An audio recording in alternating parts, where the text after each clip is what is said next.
కలిసి ఒరిస్సా నుంచి గంజే తీసుకొస్తున్నారు. ఒరిస్సా నుంచి గంజే తీసుకొచ్చి రాజమండ్రి పంపుతారు అన్నమాట.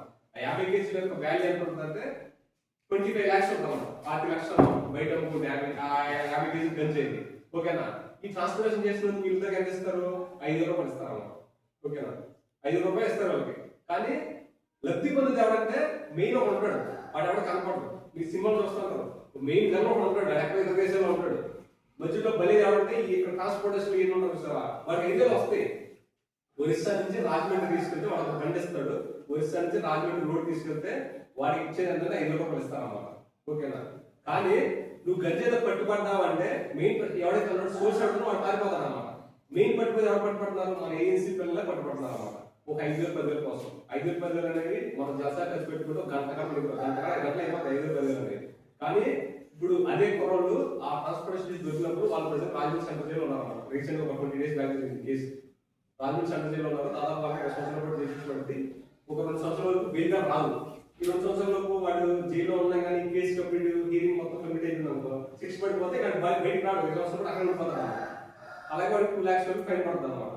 అంతే చెప్పేది ఏంటంటే 1000 రూపాయలు 5,000 10,000 కోసం ఆశపడి కనుక మనం ఇలాంటి పెద్ద క్రైమ్ చేస్తాం అనుకో, ఆ ఇద్దరు కూడా ఉన్నారు, వాళ్ళు జైల్లో ఉన్నారు కదా, వాళ్ళు ఏం చేస్తారు? ట్రాన్స్పోర్టేషన్ చేస్తా ఉంటారు. ఒరిస్సా తీసుకుని రాజమండ్రి ఇస్తారు, వాడికి వచ్చేంత 5,000 రూపాయలు వస్తాయి. అదే వాడు పట్టుబడకుండా రాజమండ్రి ఇస్తాడు అనుకో, వాడికి 5,000 ఇచ్చి పంపిస్తాడు. ఆ అవతల సోర్స్ ఎవడుతున్నాడు, మెయిన్ హెడ్ ఎవడుతున్నాడు, వాడు దాన్ని ఆ 50 కేజీ గంజాయిని 50 లక్షలు అమ్ముకుంటాడు బయట. 50 లక్షలకి 10 లక్షలు అమ్ముకుంటాడు అన్నమాట. లాభపడేది ఎవడో ఆడు, మెయిన్ వాడు. దొరికేది ఎవరు? ఈ పోలీసులు దాటించినప్పుడు దొరికేది ఎవరు? ఈ యొక్క అమాయకమైన ట్రాన్స్పోర్టేషన్ ఎవరుతున్నారో వాళ్ళు దొరుకుతారు అన్నమాట. ఏంటప్పుడు పారిపోతారు. ఇది ఇక్కడ పట్టుకున్నారు అనగానే వాడు ఏం చేస్తారంటే బెంగళూరు రాయలసీమ ఎక్కువ పారిపోతారు అన్నమాట. దొరకడు వాడు. మధ్యలో అమాయకం బలేది ఎవరంటే ఈ మధ్యలో ట్రాన్స్పోర్టేషన్ బలవుతారు అన్నమాట. కాబట్టి మన ఏఎన్సీలో మీకు ఏం చెప్తుందంటే ఏఎన్సీలో పిల్లలు చేసే మెయిన్ కుర్రలు చేసే పని అంటే ఎక్కువ ఇదే చేస్తారు అన్నమాట.